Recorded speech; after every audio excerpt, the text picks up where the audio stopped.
প্ল্যানটা হচ্ছে তো? কটা বাজে? এই তো সবাই 11:30 বাজে, এখন বেরাচ্ছি, দাঁড়া আসি। উফ, আর ভালো লাগে না।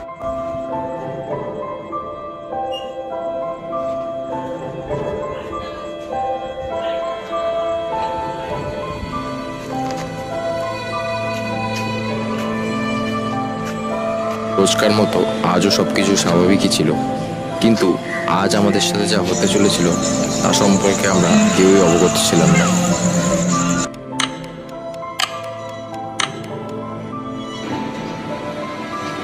কিরে বন্ধুগণ, কেমন আছিস? অনেকদিন পর দেখা হলো। এই আসতে একটু লেট হয়ে গেল।